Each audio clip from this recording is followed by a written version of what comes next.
Bienvenido al podcast de Comité Chicos. Este es comisionando Jordan. Está enfermo de gripe.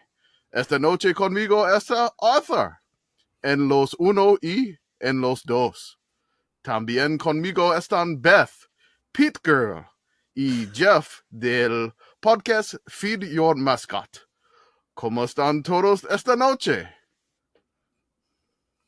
Yo estoy bien. ¿Y ustedes? Muy bien. Una Victorio por Arsenal. Victorio para Arsenal. Middle school Spanish is failing me right now. I'm sorry. I took Latin in high school. It was a choice. Ausgezeichnet. Und dir? This is why I wanted to do the intro. I'm glad you. I couldn't look at you when I was doing it. I changed the tab. I was like, I'm going full Spanish. I had it edited and proofread by my wife to make sure it was proper Spanish. So. Su español es muy bonito. Oh, bien. I tried to go for that really deep Spanish announcer voiceover, voice, but I don't know. If it did sound like an announcer, like someone I would expect to hear on TV or radio. Nice, very nice. All right. I get a lot of randomly in Spanish ads on streaming audio. Yeah. It's never. I never get them on TV. I have YouTube TV, so I get a lot of streaming commercials there. They're never in Spanish. But if I'm listening to the Varsity Network app and I'm listening to some college sports there, half the commercials will be in Spanish, and I don't speak a word of Spanish. I mean, there are a few basic phrases that I know, but outside of that, I have no knowledge. And so whenever I hear these commercials, there'll be things that stick out to me because it'd be like Spanish word, Walgreens, Spanish word, Spanish word. It's always for an American brand in Spanish, and the actual brand names and I'm always amused by what doesn't get translated. Yes. Right. There's all sorts of things I don't know, that I'd think I feel like you could translate that, but you don't, right? No, it's just a brand name, so say it. There was a version of what I wrote up in the translator. It instead of calling Pitt Girl, it called her Chica Pitt. I was trying to find that version again.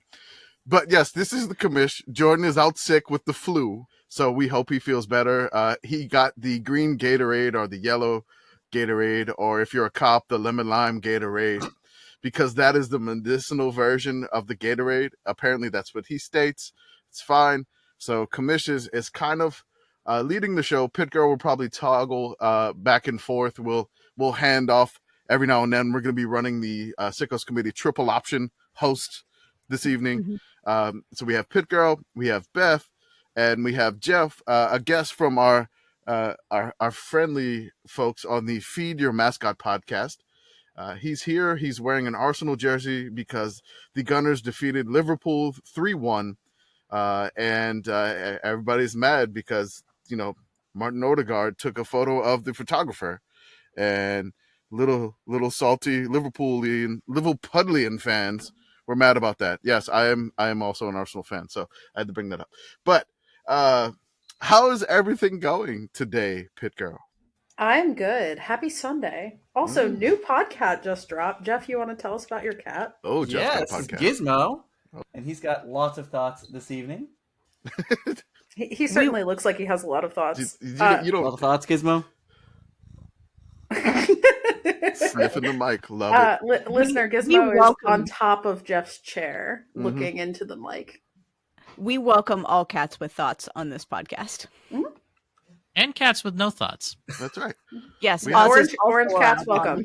We have a lot of cats on this podcast. I may need to get a cat too. So, Beth, how was your weekend?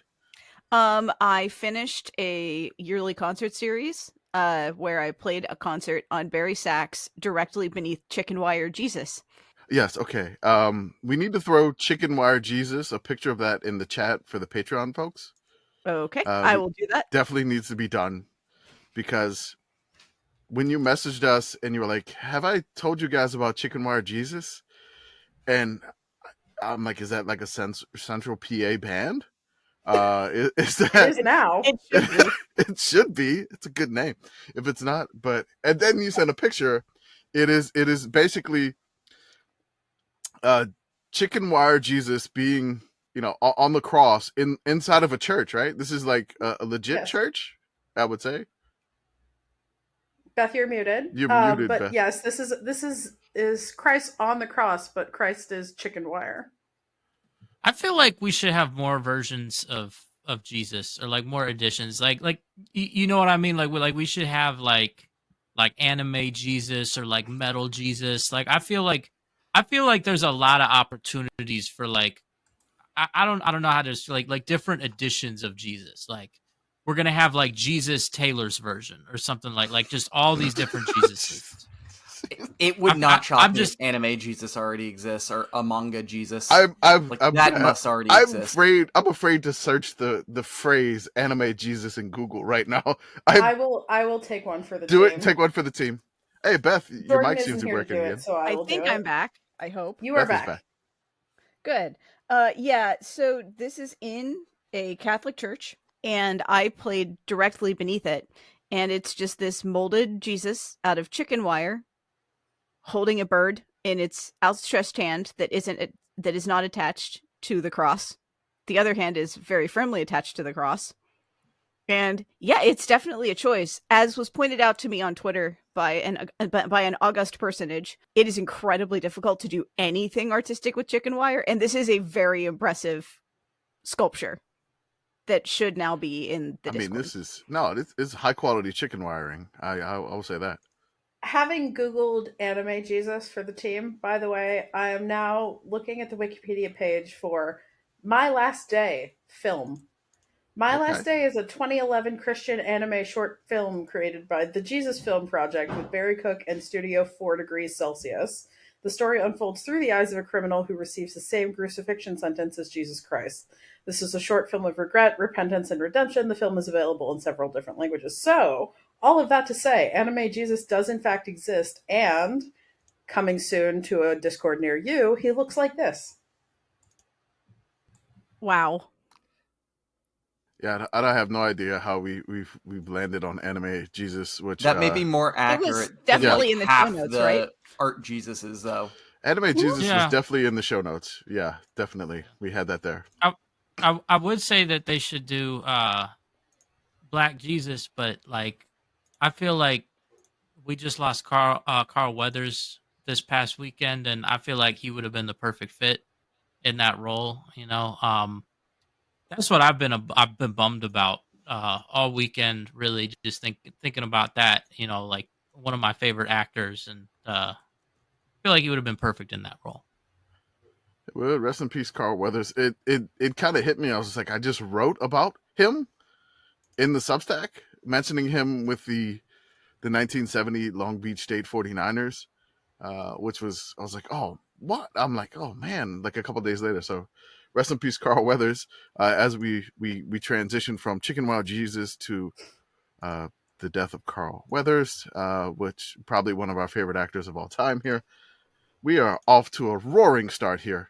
Speaking of a roaring start, let's go to Geoff from the Feed Your Podcast Mascot. How was your weekend? Besides that thrilling Arsenal victory, come on, you Gunners. I finally took down my Christmas lights. Wait, just now? It's like February. My Christmas lights are still up because landlord hasn't taken them down yet. Oh, okay. Well, I mean, it's been cold. It's been cold. That's not a thing for me. Like, I had to cut the grass on Friday because there were so many weeds. Yeah, I've got a Damn, thing South that Texas. manages all the wires that like also does making sure that the right times of day the Christmas lights turn on. And if it's too cold, it's stuck into the ground and I can't take it out. So I have to wait till it's like actually 45 degrees outside and the ground is warm enough that I can remove it. Where do you reside? Like, what state of residence here? This is in beautiful Indiana. All right. Like, we're talking about mid-Indiana, upper, southern? the general Indianapolis metropolitan area. Okay. There we go. The middly bit. The middly bit. Shout out to the crossroads of America. My favorite roommate from college was my favorite roommate in college was from Indianapolis. So there you go. Score one for Indianapolis. Score one for Indianapolis. So this has been a wild weekend for myself. I'll just say that for myself. I double birthday party duty. So I had a birthday party to go to for my 6.5-year-old's first grade classmate on Saturday. Then I followed it up with a birthday party today for my 1-year-old, who just turned 1 a few days ago, along with the in-laws arriving into town for the 1-year-old birthday. So the 6.5-year-old birthday party, they rented one of those video game trucks, and they just park it in the neighborhood, and the kids were supposed to go play video games. Well, the kids decided not to do that. They all decided to play football in the backyard the entire time the truck was out there. So basically they did the truck is out there. The dad is mad. Hey, let's use the truck. I'm paying for this truck to be out here. Go play some video games. So they probably spent maybe about 30 minutes of the 2 hours he had rented in that truck. Instead, they were playing football. The highlight of the evening there was when there's a tradition, which I don't know if this happens in the North, but in some cultures, they will smash the cupcake in the face of the birthday boy or person. So they smash the cupcake in the face. So the sister of this is going to get confusing, but the aunt of the birthday boy that turned 7 smashed the cupcake in the face of the 7-year-old. And then the dad of the 7-year-old, who is, the brother-sister sibling rivalry there, said, I'll give you $20 if you go hug her.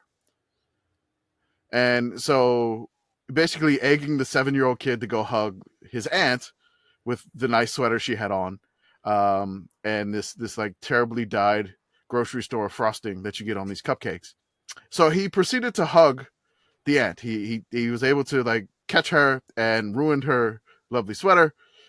Then the brother-sister sibling rivalry between the aunt and took off, and that led to about a 9 cupcake food fight,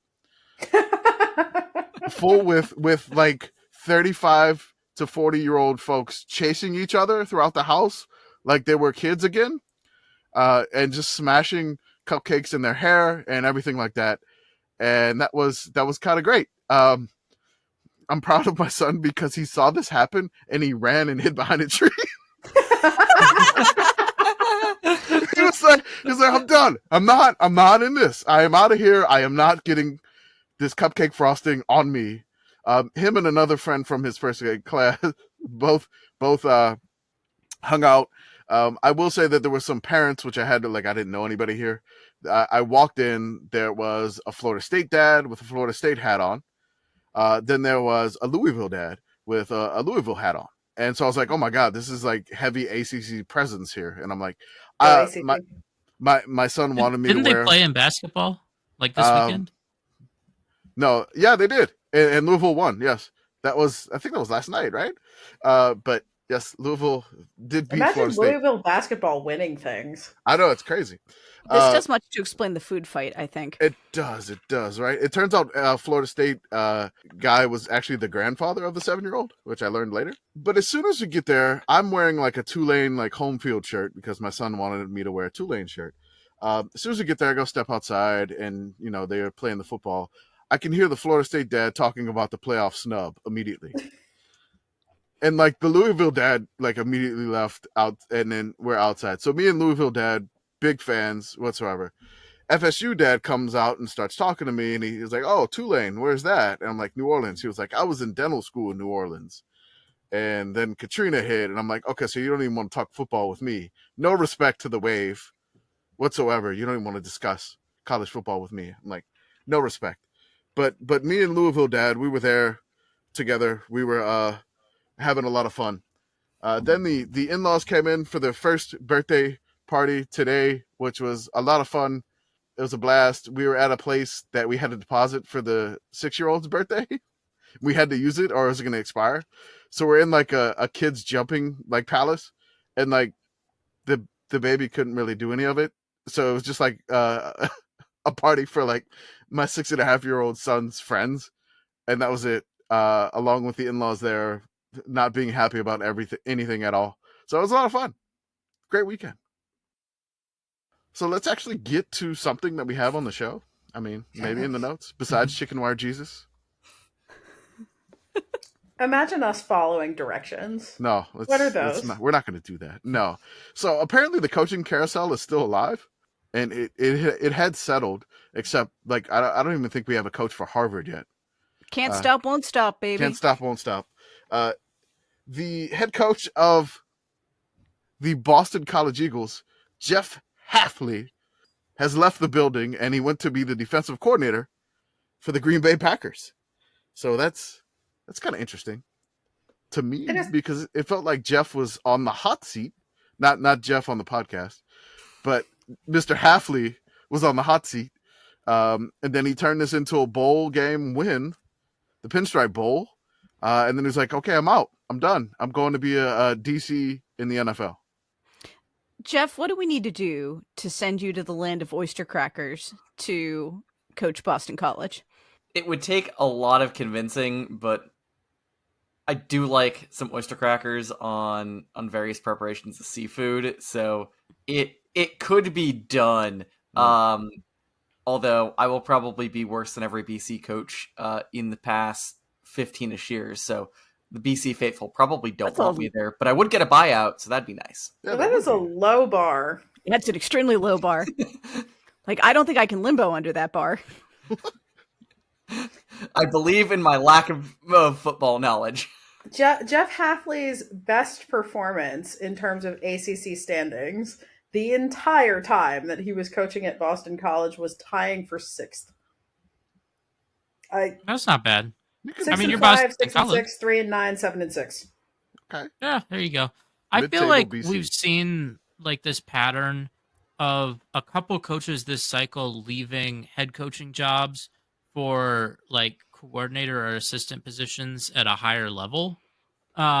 This one is interesting because it's a coach leaving college to go to the NFL, but I don't think that this is as big a deal as people are making of it.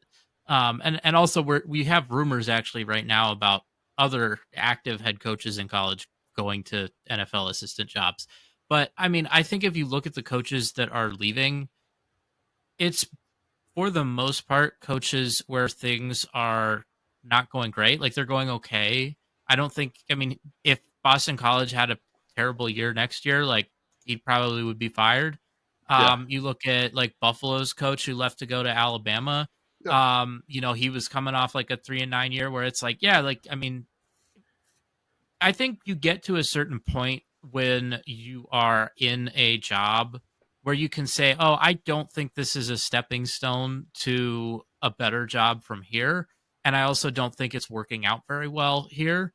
And I don't think that it's the worst idea for, these coaches to just kind of have like a conscious uncoupling and say like, this isn't working terribly, but it's not, like we think we should coach other teams, basically.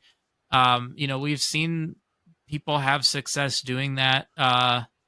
Sonny Dykes leaving Cal comes to mind where it's like, you could do okay, but if it's not the right fit, and are you just trying to like say like Jeff Hafley told BC it's not you, it's me? I mean, I'm just saying like it's not like a top like these top Boston College. I think we should just be friends. I think we need to see other people. I need to see other people. I think it might I got be one BC, on the side though. already. I think it might be BC. No offense, BC, but like also. No, Boston College is an incredibly hard job. It is a super hard job. It is such a hard job. I mean, this kind of feels like a situation where, like what you said, Mo Linguist in Buffalo, like on the hot seat, you maybe got one more year. If it goes bad, you're fired anyway. So it's like, okay, I have this opportunity now. Why not like leave on semi good terms, I guess, and maybe we could still be friends. It's okay. we could be friends once in a while. It'll be cool. Maybe we can go see a movie or just hang out at a bar or something like that. I feel like the more striking is FAMU. FAMU is more striking because they're just coming off a Celebration Bowl and losing their coach for running back coach for Duke, right? Yeah. Oof. Which obviously the FCS level is different, but that is a hard one to look at. Yeah. Well, you kind of feel like the same way North Dakota State's head coach kind of went to USC to be like an assistant head coach, co-coordinator, assistant to the regional manager's assistant or something. Like I forgot what it was exactly. But yeah, it feels like, and then everybody's trying to make this giant thing.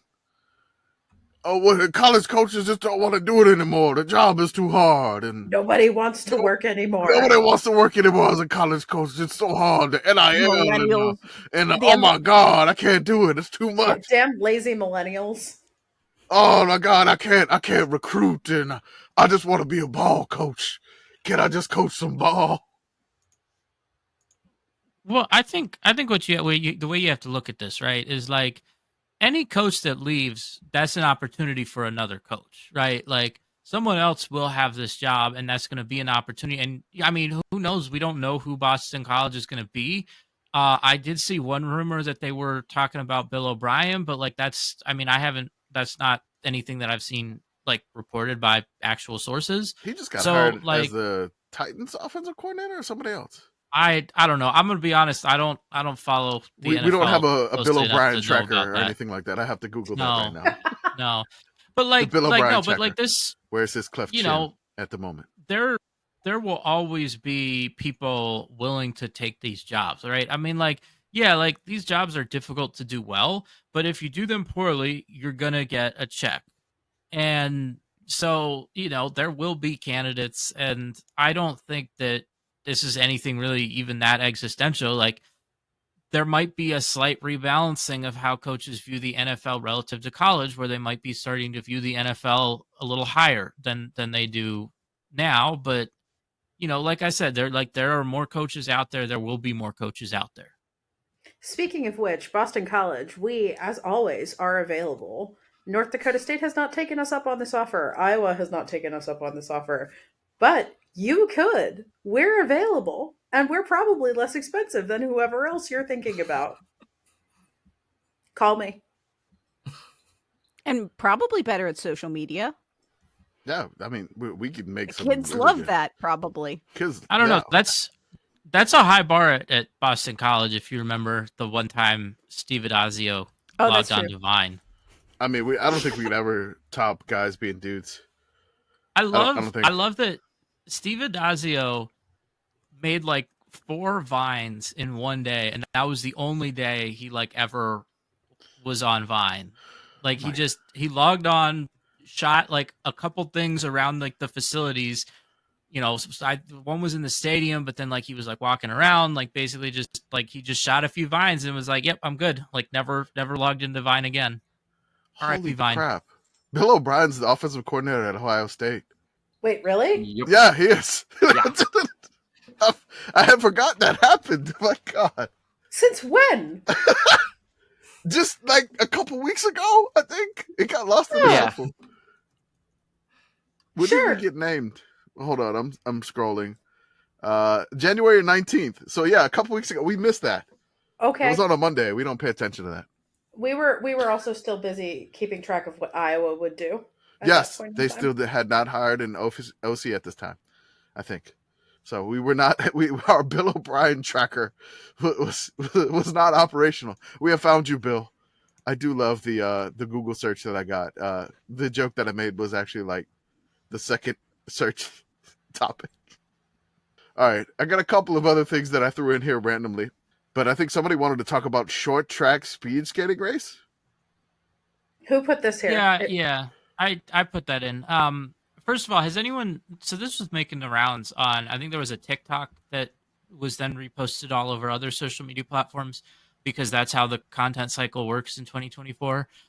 It was like I saw this TikTok, and I didn't see it on TikTok. I saw it like aggregated on another website, and then I looked because I was like, okay, I need to confirm that like this was actually like true, and it was legit hard to like actually find articles that people had written, like any sort of like actual sources beyond like someone on TikTok. But I confirmed that this was indeed the case. I would say short track though is very much what people think NASCAR is. Short track is, or if you just want to see people going fast and then crashing, that's short track. Like speed the short skating. track, like speed skating. I think the one with like Apollo Anton Ono, where like they all wrecked in like 2010, I think, or is it 2012? I can't remember which one it was.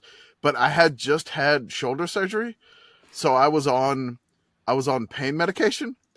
I was really, really messed up, and like they all wrecked, and like there was a French skater that like wrecked and like caused the wreck, and I just screamed out "Sacre bleu" really loud, and just cracked up everybody.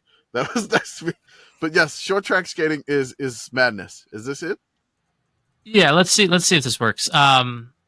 So this is actually, hang on. Let me. Can you hear the sound when I play this here? We could hear it. Yes. Yes. Okay, I'm gonna mute the sound because I don't want the commentators to give away what's happening. See if you can spot what's happening in this race. So this is the 1500 meter women's final at the Youth Winter Olympics. So because 1500 meters, that's a really long race. So people just kind of chill, take it easy for the start of the race. Except for this person.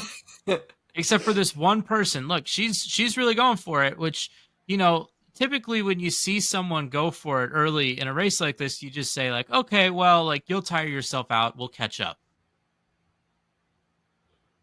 Wow. She's So much still zooming. really zooming. This is She's yeah. out here I know what you're Katie talking about, Ledecky. Arthur. I've seen this one. Yeah, I saw this, which was this is it turns out. Oh, I mean, she's very like yeah. getting ready to lap the field here in a minute. Right. So does she lap the field here?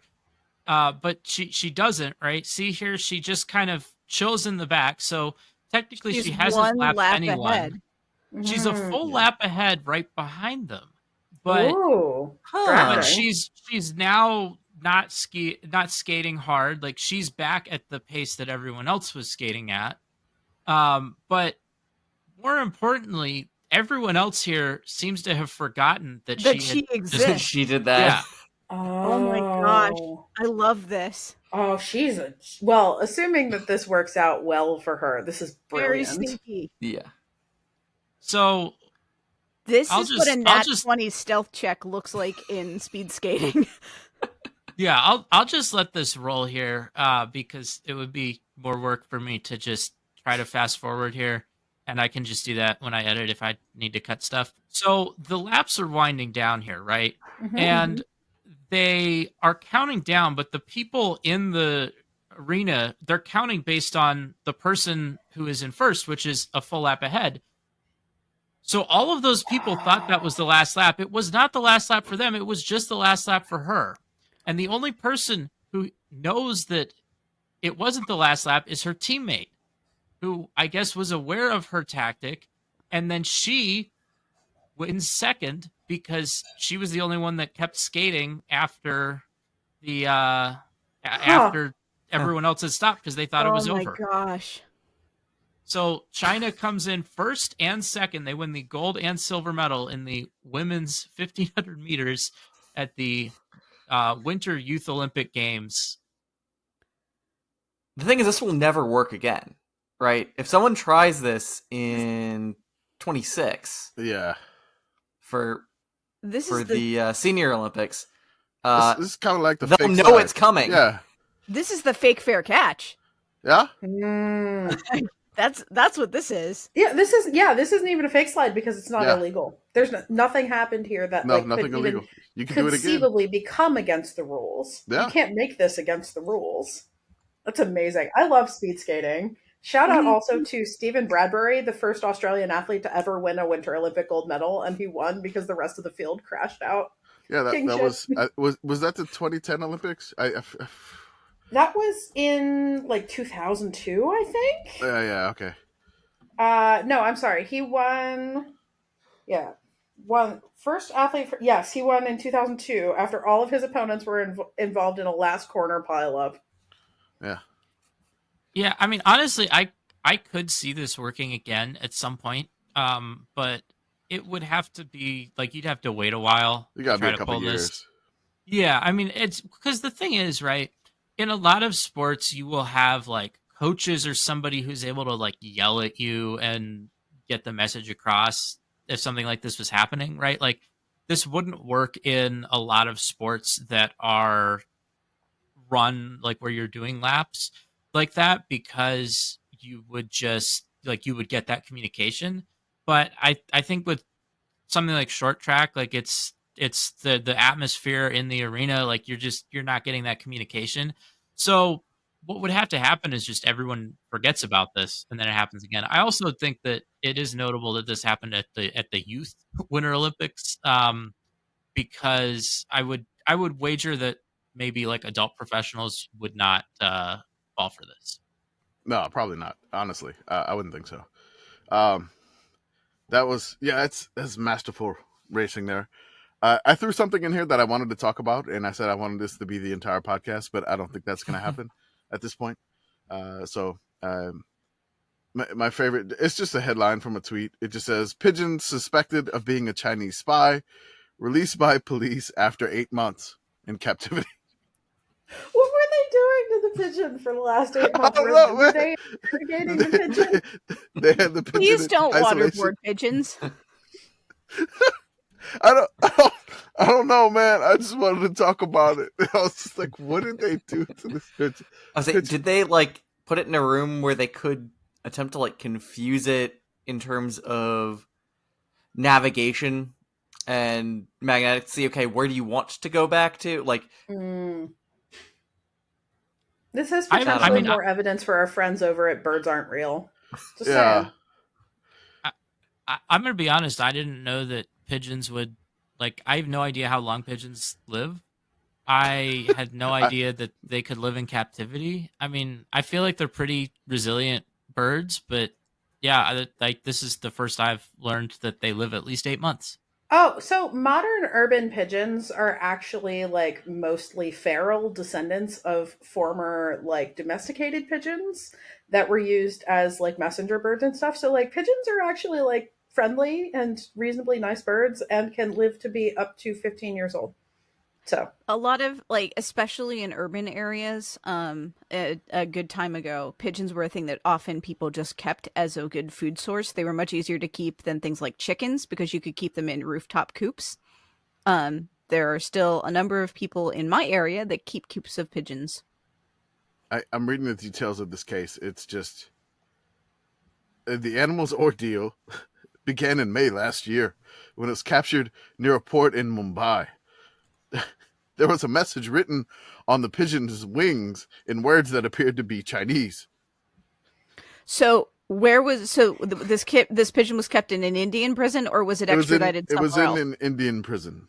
Oh, see, okay. I was assuming that this was Americans because this is like most American story I've ever heard. No, we're gonna keep the pigeon in pigeon jail. Yeah.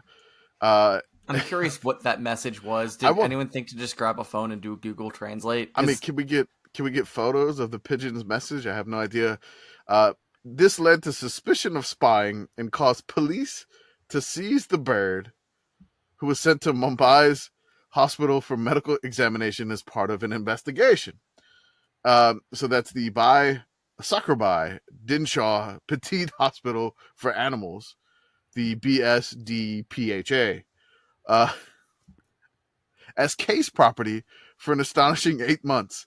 PETA in India sprang into action to secure the bird's freedom from captivity.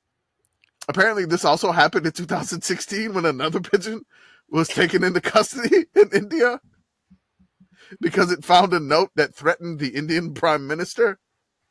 I mean, that's a pretty good prank. I feel like it'd be hard tying to notes to bird legs.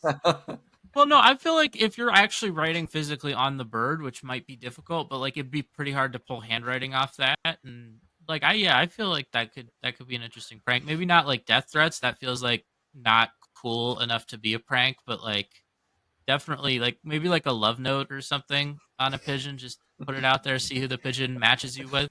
All right, Sickos Committee. There's a lot of Sickos Committee Valentines. TM. Oh, Write your love note on a pigeon. Yeah. I was going to say Sickos Committee game day signs on a pigeon.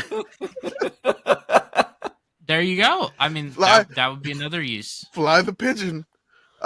Just Pigeons are, according to Wikipedia, the world's oldest domesticated bird. Mesopotamian cuneiform tablets mention the domestication of pigeons more than 5,000 years ago, as do Egyptian hieroglyphics. Research suggests that domestication of pigeons occurred as early as 10,000 years ago. So, I mean, we wanted to send messages before we wanted to eat chicken. Okay, Yeah, I buy that. You're talking about the original text message. Like, you took a bird away from where it lived, you wrote a message, you taped it to the bird, and you let the bird go, and then someone got your message. I believe that's called tweeting. Yeah, that's Twitter. There we go. All right. They should have a pigeon be the guest picker on game day. That's right. Why is no one using the pigeon as a mascot? Are they? Do they? We have chicken mascots. I feel like typically it's things that are like symbols of strength. People don't think of pigeons as symbols of strength, even though, A, have you ever tried to catch a pigeon? And 2, yeah, they've been very important in warfare for thousands of years and sending messages. And we love connecting football with military and it being kind of a facsimile of war. A pigeon's perfect. Why, yes, Google, I do want to see a pigeon mascot costume.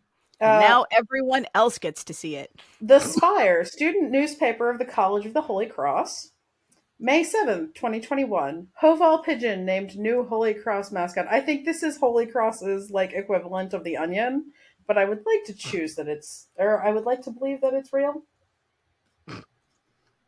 I do. So here's what I need. I need a pigeon to be the MacGuffin in the next Mission Impossible movie. Okay, I'm down. Okay, do it. I need the pigeon doing stunts with Tom Cruise. Nice. And Tom Cruise will totally do those with the pigeon. It'll be a real stunt.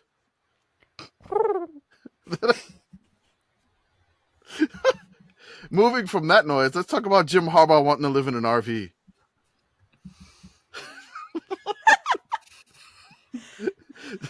I want to believe this is because he watched an old SNL sketch and was like, "That's what I want to be. I want to live in a van in a trailer park close to the Chargers facility." Southern California real estate, man. I mean, it is expensive. They need to pay him more to be the Chargers head coach. Van down by the river. It's free real estate. I'm just picturing him in like the drained LA River where they do all like the stunts. I'm picturing him like his van is just in the way during the way of like the Fast and Furious Part 11 or 12 or whatever. I also kind of want to imagine that he doesn't know enough about RVing and he's like, I'm just going to dry camp everywhere, but he gets a nice RV and then he's out of water in like an afternoon. Well, I think the like fun thing too from the river. Yeah, well, okay, but a river in Los Angeles might not even have water in it, so the LA River certainly doesn't. No. This says river. It says dry. He could actually live in the LA River. Yeah, I mean he could. He could live a van in a river or an RV. Would it at that point be a houseboat? Only when it rains. Enough rain, yeah, maybe. Everything's a lot of rain this weekend in LA. I know because they had to move the Busch Light Clash. Probably. There's got to be because like, you think about how long college football has been around, and I feel like houseboats have been around just as long, if not longer. Like, there has to be someone. I mean, we've had a U.S. senator who was allegedly living on a houseboat for a while. There has to be at least one college football coach somewhere. I mean, we're gonna have to search houseboat college football coach. The first thing that came up was PJ Fleck, and I know why the first thing that came up was PJ Fleck, but I also very much want this to be true. Oh, imagine a houseboat that you had to row. Damn it! That sounds exhausting. Row the houseboat.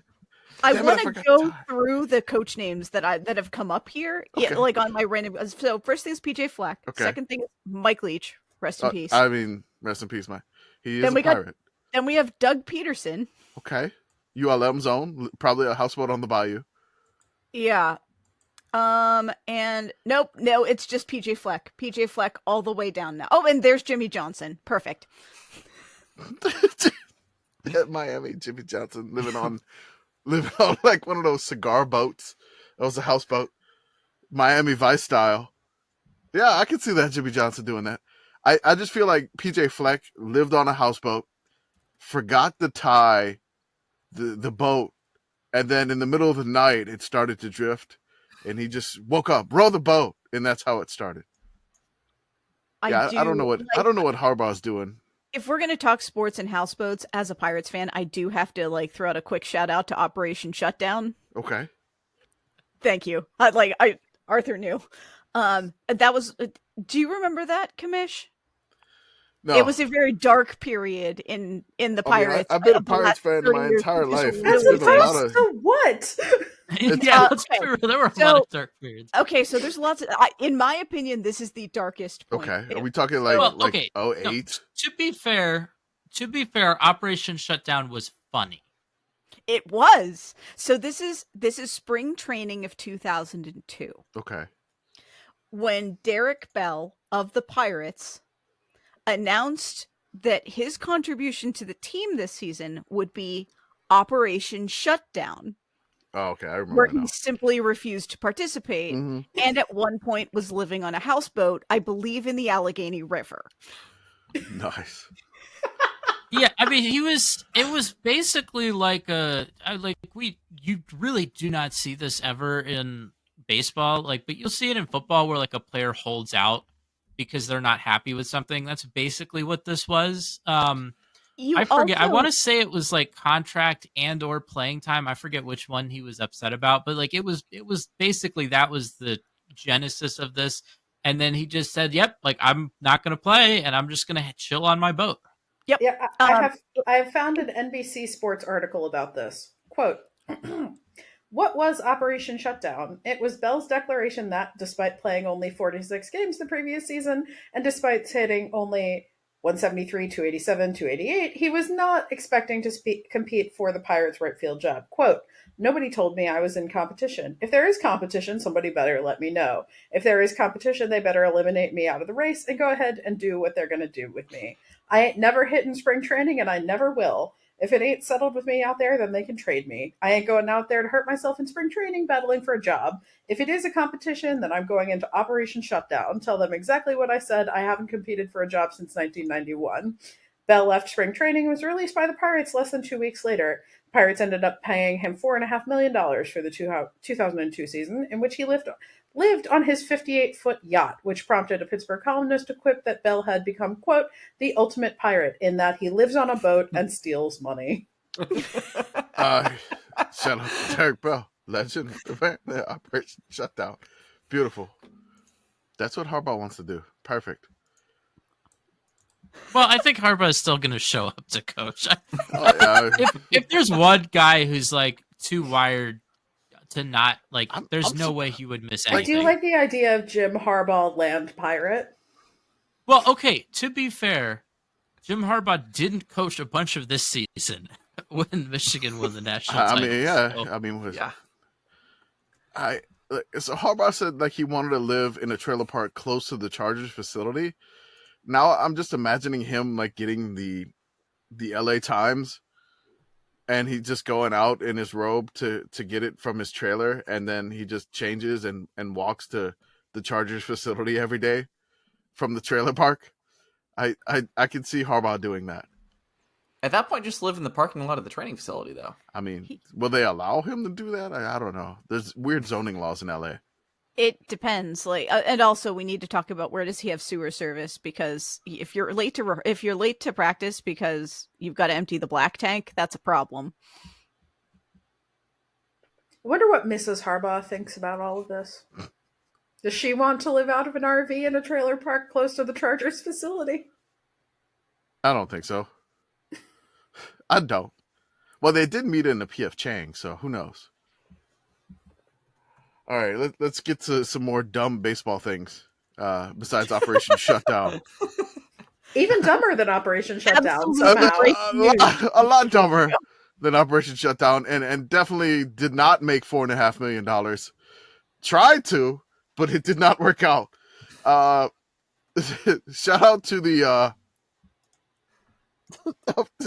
this is so ridiculous. This is, oh my god. So there was the college baseball betting scandal that took place last year on Pete Rose Way in Cincinnati, where the betting took place. So, you definitely know some good stuff is going down there on Pete Rose Way. Let me get to the full details because this is just I'm sorry, this is just ridiculous. So, background of the story is just basically one person got some information about an Alabama pitcher not pitching on that day, and so he wanted to put down a lot of money on the LSU baseball team to win the game over Alabama's baseball team. To do this, all right. So this is from Chris Vanini. Former coach Brad Bohannon texted a bettor. So former Alabama head coach texted a bettor that a key player was out. The bettor tried to place a $100,000 bet on the Alabama LSU game. The sportsbook limited the bet to $15,000. Oh God! So let me go ahead here. So this is the head Bama baseball coach last year. This is not like an ancillary like player coach or anything like that. The head Alabama baseball coach. And this is what in their investigation found. So on April 23rd, prior to Alabama's baseball game against LSU, Bohannon sent several electronic messages via the Signal encrypted messaging application to a bettor Bohannon knew was involved in sports wagering activities. The electronic messages indicated that an Alabama baseball student athlete, the scheduled starting pitcher for that evening against LSU, would not start the contest due to an injury. Bohannon provided this information to the bettor before reporting the starting lineup, with the student athlete replaced as the starting pitcher. Specifically, Bohannon texted the bettor, "Hammer, blank, student athlete is out for sure. Let me know when I can tell LSU, hurry." Man, you can't even come up with like the narwhal bacons at midnight level code for this. Or send by carrier pigeon. I mean, you got to use the pigeon. The spy pigeon should have worked. Needed a pigeon that could fly from. I don't forget if the game was at Tuscaloosa. Let's just say either Alabama or Louisiana. I think it was in Alabama, but I don't know. Need a pigeon that can fly from there to Cincinnati. Pigeons can fly up to 700 miles in a single day. Can you make it from? Well, I mean, he had to hurry before he submitted his lineup card. So I don't know. Perhaps we should investigate enhancements in pigeon technology. Maybe. For illegal sports betting purposes. So it's a little bit more than a day to get from Baton Rouge to Cincinnati. Maybe Tuscaloosa to Cincinnati if it was a home game. Maybe. Yeah. Tuscaloosa, Cincinnati is 518. Could have made it. Oh, there we go. Could have made That's it. The pigeon could have made it, Bohannon. Could have made it. Well, so I have a question here. Do we know what the actual bet was that he ended up putting $15,000 on? Because for LSU to win. Looked up just for LSU to win, not win the game, like against the point spread, just like straight up win. Okay. Okay. I was just saying, because had there been a point spread, like LSU did win, but only by 2. So I feel like, man, if he'd bet a point spread and like gotten this inside info and like then lost all the money anyway, it would have been funnier. But I'm sure that this bet was never paid out because probably not. Why would they? So I'll read a little bit more from this negotiated resolution. Shortly after receiving the electronic messages from Bohannon, the bettor attempted to place a $100,000 wager on the LSU baseball team at the BetMGM Sportsbook at Great American Ballpark in Cincinnati on Pete Rose Way. The sportsbook staff limited the bettor to a $15,000 wager. The bettor then attempted to place additional wagers involving the April 28th Alabama versus LSU baseball game. but the sportsbook staff declined the wagers due to suspicious activity. Maybe. This suspicious activity included the bettors' insistent demeanor to get the bet placed and statements to the sportsbook staff that the bet was for sure going to win. That's quotes. And if only you guys knew what I knew. Yeah, how fucking stupid do you have to be? Wait, there's more. More stupidity coming. It's not over. It's not over. The suspicious activity also included the bettor showing sportsbook staff messages directly from Bohannon that he received and explaining that the messages were Bohannon informing the bettor that Alabama was scratching its starting pitcher before the game and before Bohannon alerted LSU. Hey, I got this text. I promise you, this is on the level. It's the Alabama coach texting me saying he's pulling his starter because he's hurt. Let me place $85,000 more. Seems legit. Also, a totally normal thing to do. Bet $100,000 on a random college baseball game. Regular season college baseball game. This is not like even like the College World Series or anything like that. Just a random regular season game. Yeah, this is how people find out. Oh, okay. This person's crooked. Knows something. Like this is a suspicious betting pattern if I've ever seen one. No, I mean it's like I'm trying to come up with an analogy for like trying to convince these sportsbook people that you should be allowed to bet a lot of money because you have inside information.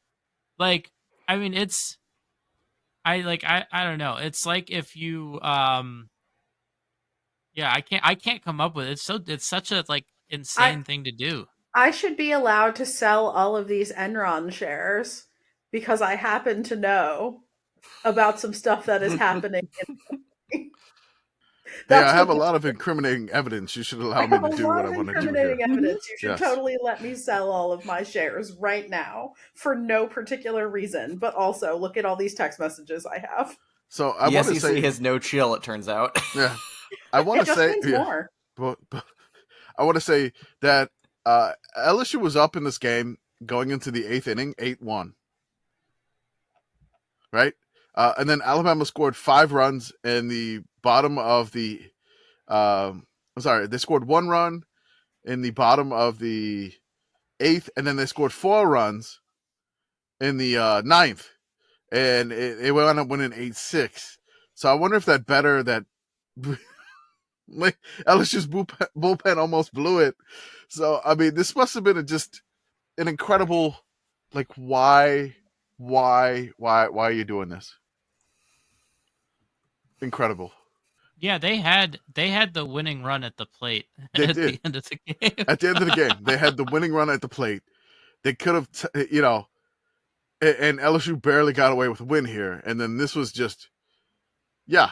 So maybe I don't know if they actually got the money. Probably not. I would say I don't think so. Oh no. I mean the sportsbook would never pay this out. No, never paying it out.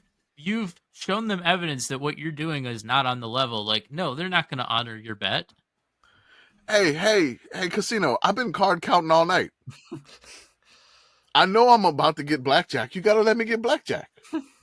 Come on. Atlantic City, they tell you, take your chips, cash them out, leave, don't come back. Yeah, I mean... Come on, man. I'm about to hit this hard end. I got loaded dice. Requires some skill. Yeah, I mean, all I can say is that Uncut Gems is now not the most overconfident gambler I've ever heard of.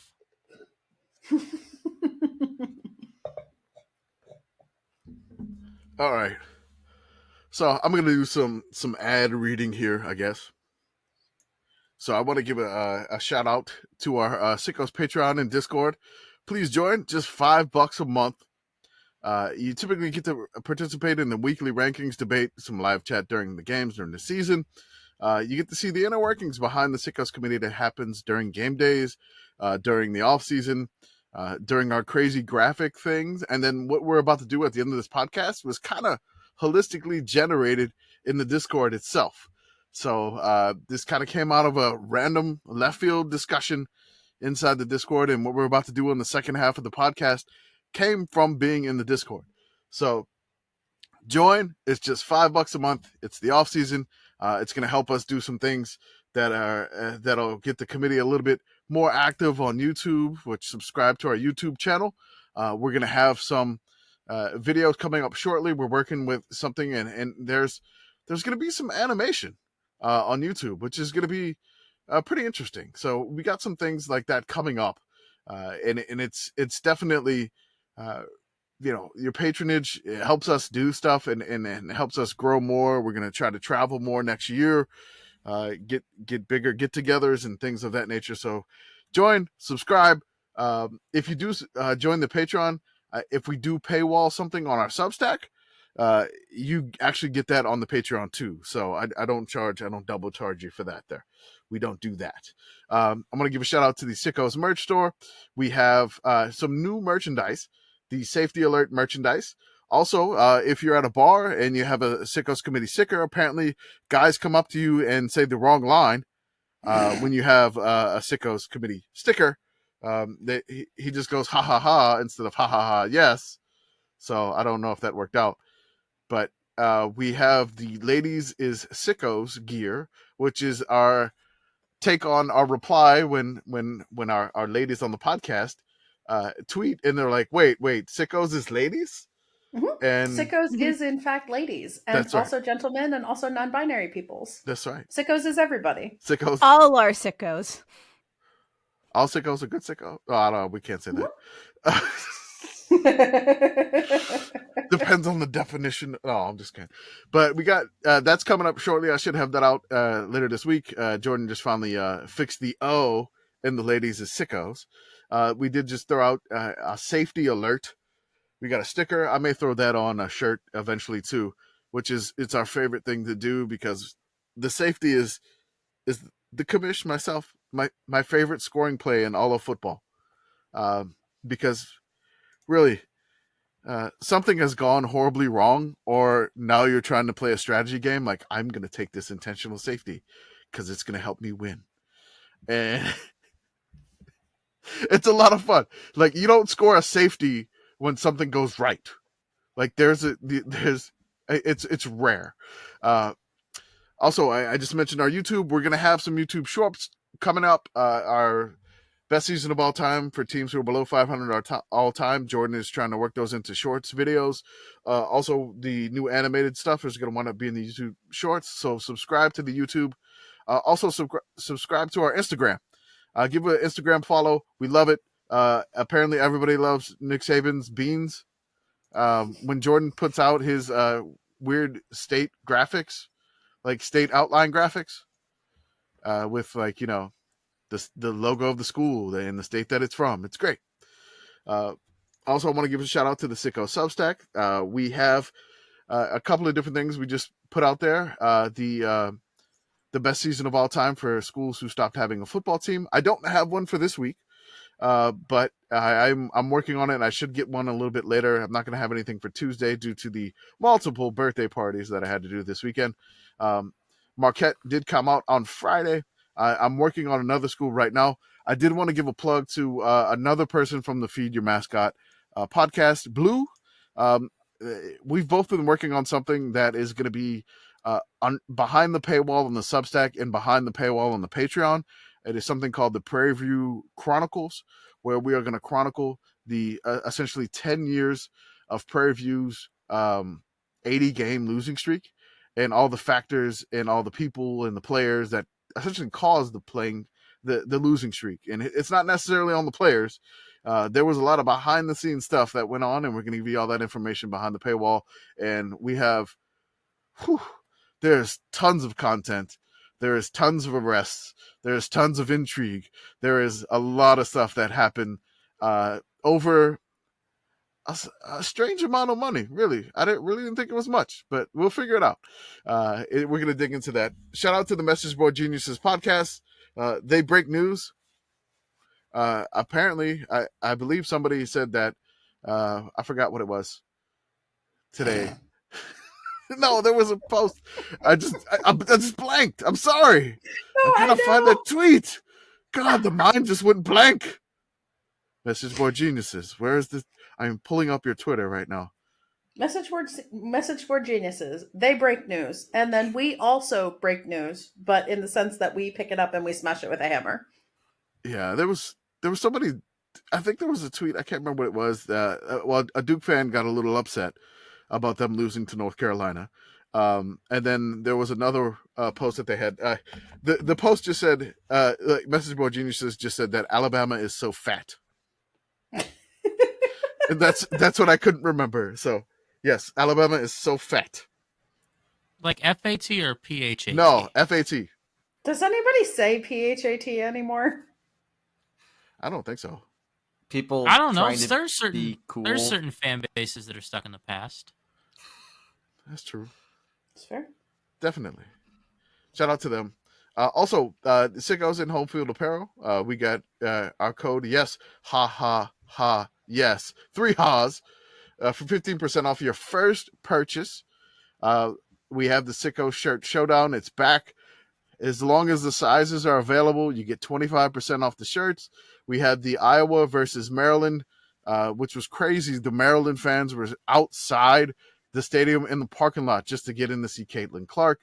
We had an awesome Iowa Script shirt and a Script Terps hoodie, 25% off with the code committee. Also, our beloved Indiana State Sycamores with the leaf cross tattoo gentleman. They defeated Drake in our Sicko Shirt Showdown. We have a couple in the works, maybe one for the Mountain West coming out for the men's, and then we could have a big time heavyweight women's college basketball battle this week on the promo, which we'll have those. Just stay tuned to our Twitter account. So let's get into this thing that basically organically formed in our Discord here, and everybody wanted us to talk about it. So let's give them something to talk about. They wanted us to debate condiments. So they wanted the Sickos Committee to debate condiments. Yes, I'm talking about, they want us to talk about the best condiments broken up into categories. We have to name brands, what our favorite brands are. This is peak off-season content. It's February. Why the hell not? Let's do it. I'm glad Jordan's not here because we're just going to put him down for Vegemite. Or some other weird Dartmouth thing that we don't know about. We're definitely going to put him down for that. The Dartmouth region of Australia. The Dartmouth is region. Canonically Australia. It is known. It is, totally. So Dartmouth, New Hampshire, Australia with the weird time zones. Mm-hmm. So I'm going to try to set some ground rules for this, which we're probably not going to follow. Probably not. We were not going to follow. So basically what I'm trying to do here is I tried to organize this based off of like what the Discord wanted here. They wanted us to talk about like different condiments and give our favorite brands. And if somebody mentions another brand, we got to talk shit about it or whatever. I have no idea. They want some condiment conflict here, and we may get some. I don't know. They want to see if we can end the podcast forever. Yes. By screaming at each other about food. This is because of the potato episode. This is 100% because of the potato episode. Yeah, the fries episode and the potato tornado definitely probably led to this. And we had to get Geoff on because he is from the Feed Your Mascot podcast. Feed Your Podcast Mascot. But okay. Okay, why? Sure, that sounds great. But no, this is going to be something. We have Geoff. In our Discord, we have something called the Canimals channel, which is basically, it's like cans and animals, and it's just crazy food opinions. It's ridiculous in our Discord. So and also everything else, and it's our spiritual home, even though it's really not about football. Yeah. So I mean, this channel, there's pictures of animals, like our pets. There's pictures of like, what are you drinking this evening? There's pictures of what are you eating this evening? There's my family's Thanksgiving totem in the pins. Yeah. I mean, there's your cat trying to steal your dinner. Yeah. Mm-hmm. I mean, so this channel is kind of the ultimate channel in our Discord. And again, you could always join this for $5 a month. Again, if you don't get $5 worth of entertainment, even in the off season, I don't know what $5 means to you, but I mean, really, it's just one Starbucks coffee or Dunkachino if they still have those or whatever. They don't. No, they got rid of it. I know. I'm Y'all were devastated. talking about it earlier. I'm just messing with you. Arthur like leaped up. No, they got rid of it. It was a sad day for America. Yeah, Return with a V and Dunkachino with a V. Yeah. But still with Al Pacino doing the Dunkachino Yes, rap. the Dunkachino video. Jack and Yes. Jill. I'm now imagining ancient Rome Dunkin' Donuts. Dunkachino, not a condiment. Definitely not. Imagine like in the like a thousand years in the future when like our civilization has crumbled and like people are trying to reconstruct things. I hope they see the Dunkachino rap. I hope they only find our podcast. That's it. That's all that survives.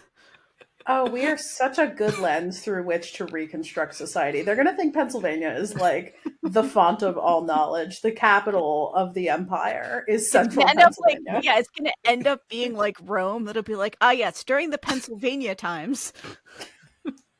We must build this out of sheets. People will fly to Harrisburg to see all the ruins. The Harrisburg ruins. The train bridge will still be up. Oh yeah.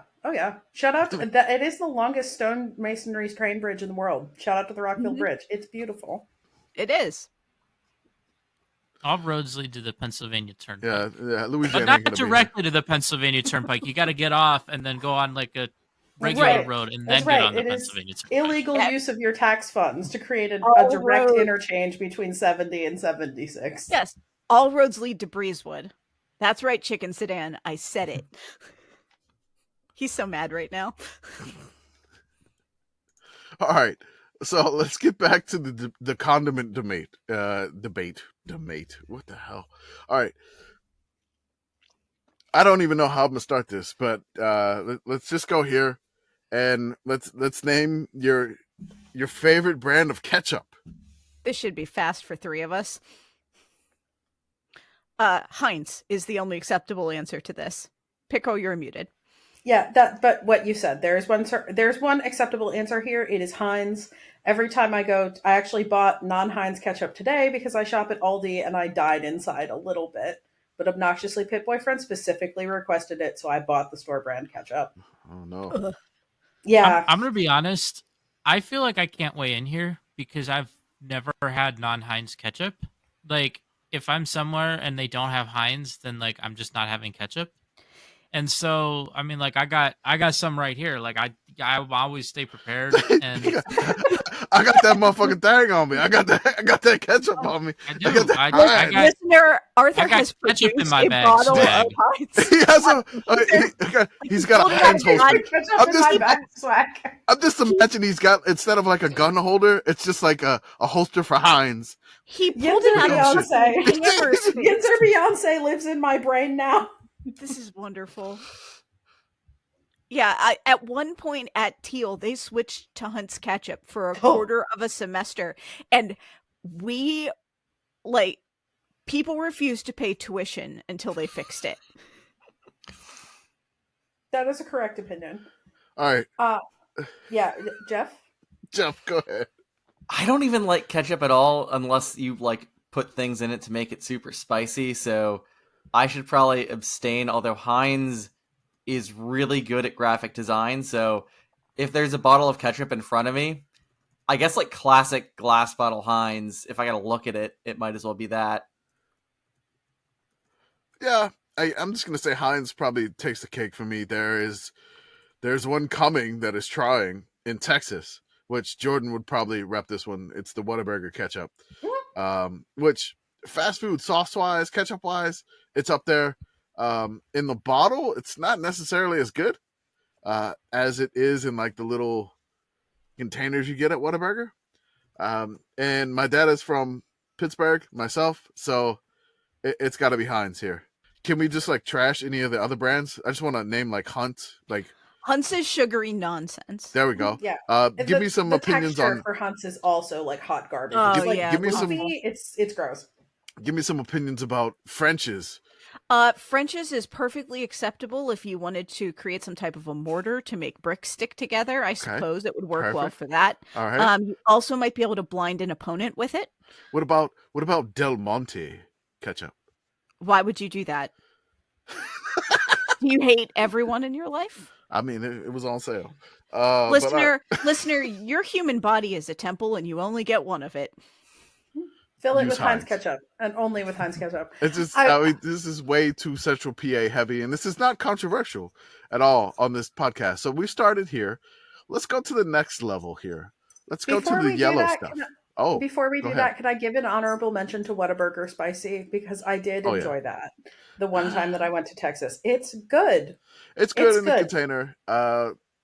It needs to be blended better. Like the hot sauce needs to be a little bit better. It separates sometimes in the packet, but you got to stir it, and otherwise it's fine. I'm kind of picky hot sauce wise, but we'll get to that later. Next, let's go to the yellow stuff, the mustard. And we have different varieties of mustard here. And people wanted to know, like, mustard opinions. Are we talking plain? Are we talking brown? Are we talking spicy? Are we talking Dijon? I mean, what are we talking mustard here? So give your opinion on the brand and give your opinion on the type of mustard. So I'm going to be real here. I've always been a little bit scared of mustard because I remember like Obama got in trouble for mustard, right? Like he wanted some mustard and people were like, oh, like, no, you can't do that. So I've been like, I will never even look at the brand. I'm just like, okay, like whatever, like just get some mustard. I don't want to have any input here because I might make a wrong decision and then people are mad at me. Okay.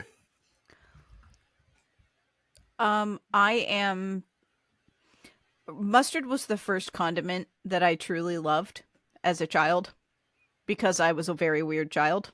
Yeah. I don't know what to tell. Listen, I'm a hilljack. What do you want? I ride very hard for stone ground mustard. Okay. Like Engelhofer Stone Ground is my preferred mustard to put on anything. Ooh. If you are going to get really cheap Kunstler hot dogs, which I do love very much, and I love my Sugardales as well, I'm fine with putting like a French's yellow on it. That is okay. But on nearly every other application, I want to put stone ground mustard. If I'm not picking bits out of my teeth at the end, it is the wrong mustard. No, she likes that chunky mustard. Mm-hmm. Yeah, if I couldn't dry it out to grape shot, it's just not the right kind of mustard. Let's separate the Pennsylvania here. Let's go to Geoff before we go to Pitt Girl. I will say I also am a big fan of like a stone ground spicy mustard. Hell yes. If you're doing like rye bread, pastrami, like you need that, and you need that like you need the spicy to cut how just fatty a good pastrami is. All right, is that the brand too, or is it just stone ground? I feel like a lot of places will do it in house. Also, Golden's is just kind of a classic to pick up for deli mustard. It'll do in a pinch. Good. And Pitt Girl, what you got mustard wise? So I am the opposite of Beth in this respect, in that for a long time as a younger person, I was convinced that I did not like mustard, and I still do not consume a lot of it. I am relatively new to mustard consumption, so I do not have strong opinions about it. I have no strong opinions. I will say, however, that shout out to Kunstler hot dogs, and B, I am a ketchup on hot dogs person, which I know is controversial in some areas. Oh my God, Jeff's mad. Geoff is mad. so all right. furious. Go ahead. Go ahead, Geoff. Yell at her. It's not a great flavor combo. I think most ketchups end up being too spicy unless you are in Germany and doing Currywurst. But that's helped by just putting so much curry powder on there that balances it out. Okay. I don't think ketchup is spicy. Well, I will say when I go to Sheetz, get my hot dogs there, I think they're still like $2 for $1 if you they have absolutely like, are. rewards. All right. But are we gonna get sponsored by Sheetz? I always just click, I'll work on it. like, yep, like ketchup, mustard, relish, like whatever, just put it on. Like I like ketchup, mustard, relish. That's my standard. All right. No, we're going into hot dog condiments. I'm just talking about mustard here. All right. All right. So we're doing mustard. I have like preferences for like all of them. It's weird. Like plain mustard, give me French's. Brown mustard, give me Goldens. Spicy mustard, shout out to the Creole mustard from Zatarain's. It has the crazy stone ground stuff that you love, Beth. There's just it's big pieces of mustard in the Zatarain's Creole mustard. And then Dijon, I am all about the Grey Poupon. Those commercials won me over in the 80s. They were very good commercials. They were very good commercials. And really, growing up in my house, we really only had one mustard, and it was Grey Poupon. It was just, I mean, my mom was all about Grey Poupon, and that's all I had mustard-wise. So I had to deal with the Grey Poupon. And I learned to love it. Well, I just want to, I guess, close out mustard here by saying what my favorite mustard is, because my favorite mustard is not a condiment. My favorite mustard is on the beat. Oh, he's a big fan of DJ Mustard on the beat. Okay, perfect. Done. That was great. Good job. But, you know, it'd have been great if you pulled out a bottle of mustard from the other side instead of the ketchup. Right.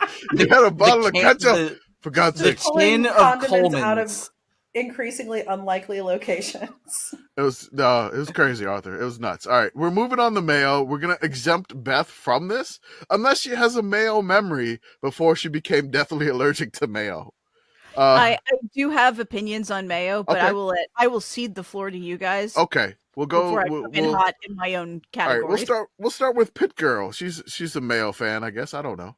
I am not actually. I have very specific mayo opinions. Okay, let's go. Get specific here. It is not about brand of mayo. It is about application of mayo. All right. I think mayo on things, so as a sandwich spread, for example, is disgusting. It's just texturally gross. If it's spread very, very thinly, fine. I will deal with it. But most places that put mayo on sandwiches put way too fucking much mayo on it. Yeah, then it's gross. Heavy. And I can't do it. They do that rubber spatula like they use with frosting. It gets a little bit too heavy. I get that. Gross, I get that. Gross. So I generally avoid mayo as a condiment. However, mayo as an ingredient in things like elote sauce or potato salad or whatever, I am a Duke's mayo person because it is objectively good mayo, but I don't have particularly strong opinions on it. I am also pro aioli. I think aioli is a little bit less heavy, and so it does not gross me out as much when it's on things. Plus, it tends to be flavored as opposed to just being like, here's some eggs. So here's the thing about aioli. Almost no aioli is aioli. As a person with an egg allergy, this is infuriating to me because aioli. Okay, so anytime you are making a mayonnaise or mayonnaise adjacent process, you are emulsifying an oil using some type of a protein. In the case of mayonnaise, you emulsify your oil with egg. This is a problem for me, obviously, so I can't have that. Aioli, if you're making a proper aioli, you emulsify your oil with garlic. There is no egg in aioli, except America has decided that the second you put garlic in mayonnaise, it's now called aioli, which makes ordering at restaurants a nightmare for some of us. It is infuriating to me. Words mean things. Thank you for coming to my TED Talk. Beth, how often are you around Lebanese restaurants? Because there is a similar Lebanese condiment called toum, which is and that is great, by the way. Yes, I know I can have that. That stuff's awesome. Yep, big fan. And it is a type of aioli because they used garlic as your emulsifier. It is wonderful. If you have not gotten your human body to a Lebanese restaurant to try it, you should. Lebanese food generally slaps. Strong recommend. Geoff, you got any mayo opinions? I am generally pro Dukes. Okay. We are Dukes football, Dukes Mayo podcast here. I mean, I will say I have gotten into the dipping fries in mayo, and I quite like that. If I go to either a Lebanese place or the Greek place by me that's run by a Lebanese family. The tomb, the garlic sauce is like A+ for the fries. I don't know what's up with Euro places that they tend to have like a completely different style of fry than everywhere else that is awesome, but those fries in the garlic sauce is just perfect. There was like a tweet going around like, these Greek fries, oh yeah, they're the best. They're extremely good. They're good stuff. Arthur, you got any mayo opinions? So basically I'm gonna be honest, like I don't really have that strong opinions on mayo, but I do just go with Duke's because of their college football bowl game sponsorship. I believe they've also sponsored NASCAR in the past. Yeah. So that's just kind of my go-to. I realize that Hellman's also is in NASCAR, but yeah, Duke's is just like they have the sponsorship, so I'm gonna roll with them. So I got some like really specific mayo things here. Duke's great, love it. I really didn't even know about Duke's until they started sponsoring a bowl game. So being from New Orleans, I didn't know about Duke's at all. Good stuff. I love they have like one with avocado oil, which is like a light version. Fantastic. It's amazing. It's the only one that I'll get Duke's wise because it is better. When they send me the jar with like the teams on it, it's like the original like Duke's, and I'm like, can you just send me the one with the avocado oil? Because I like that one the best. But still, Duke's is good. There is a local brand of mayo that is in New Orleans that goes really, really good on French bread and po' boys. It is called Blue Plate mayonnaise. That is one that I've only encountered like in my life, essentially, before I learned about Duke's. Was that I've had like Hellman's, I've had Kraft, I've had like the Miracle Whip, I've had like whatever, but it's really me, Duke's, and Blue Plate mayo have been like together. Miracle Whip, I'm like, I don't even know what it is. It seems like it's just sandwich bread. And like Hellman's, I'm like, yeah, whatever. Kraft, whatever. But no, give me a little twang in the Duke's, and then the Blue Plate is just the perfect layer of a dressed po' boy. Which, if you don't know what a dressed po' boy is in New Orleans, mayo, lettuce, tomato, and pickle. So when they ask if you want your po' boy dressed, that's what that means. So we'll go from there. And shout out to Beth for showing the Duke's Mayo Bowl mayo. So here are my opinions on mayo. Obviously, I cannot have mayo, but there are several companies at this point that have launched a vegan mayonnaise brand, and I have tried most of them. Anything that has been labeled veganese, I have found to be absolutely vile, and I do not enjoy it at all.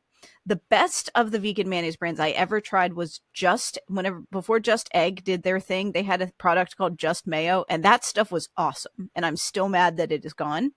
I am told that Hellman's vegan mayonnaise is very, very, very close to the taste of regular Hellman's. I cannot confirm that, but it has been super useful and has worked very well for me. And I've been able to use that 1-to-1 in pretty much anywhere anybody would use mayonnaise, which is really great and a good cooking hack. I know in my area we can't get it. But I was on a trip to Columbus and I got to try the Kewpie brand vegan mayonnaise that is made for people with egg allergies, and it was extremely good. So there you go. If you happen to have an egg allergy, places to check. Nice. Duke's has a vegan mayonnaise that is only available to restaurants, and I want to get this podcast to be classified as a restaurant so I can have it. Beth, I think you have enough crockpots that you count as a restaurant. We own 9 crockpots. Can we get some vegan Dukes to Beth, please? 10. Miller, 10 please. Hook us No. up. 10! Yeah. All right, double digits of They're crockpots. multiplying. Nice. If you leave the crockpots alone in a closet long enough, you'll end up with more crockpots. That's how that works. Mom found out that you could get ones with stirring attachments. What would you call like crockpot mitosis? Are we sure that the crockpots reproduce asexually? I don't know. I mean, do they got to get together like one's on high? As I can tell, they reproduce by budding. So I have no idea. If you accidentally, they're one of the little sauce ones first, and then they grow to the full size ones that'll like fit a piece of meat. Definitely, that's how that happens. You leave them on keep warm too long, and look what happens. You get another one. All right, moving on. We are on to the barbecue sauce. Barbecue sauce, condiments. I want my baby back, baby. Chili. No, I'm sorry. Sponsor us, Chili's. I will sing for you. But yes, barbecue sauce. I mean, I'm in Texas. I know Jordan had some barbecue sauce opinions. I'm going to start with Arthur here because I know he's all about barbecue sauce. I guess. I mean, so like for me, being from Pittsburgh, I feel like Pittsburgh, there's not like, oh, like this is Pittsburgh barbecue.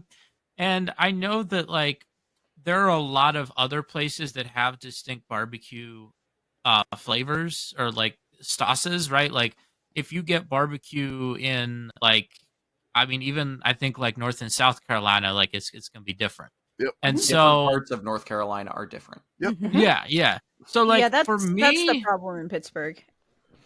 Well, so for me, when it comes to barbecue sauce, like I've never had barbecue sauce and been like, oh yeah, like that wasn't tasty, right? Like I feel like it's all pretty good. And anytime like I'm at like a restaurant or I'm somewhere or I'm at McDonald's getting McNuggets. Actually, no, I'm at Wendy's getting spicy nuggets.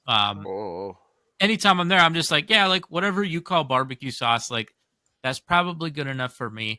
The one thing that I go to in my house, just because again, there is the bowl sponsorship, is Duke's actually has their own line of barbecue sauces. They have a South Carolina style sauce and a North Carolina style sauce.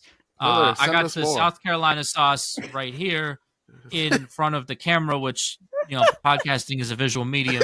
My God, I have the North Carolina sauce is open. It's in the fridge downstairs. I didn't want to like get it out the fridge. So this is, I just like rotate between them. Cause again, like I'm from Pittsburgh, like it's all like, yep, like this is tasty sauce. So yeah, I just rotate between the North and South Carolina Duke sauce. Arthur walks around with a condiment utility belt on now.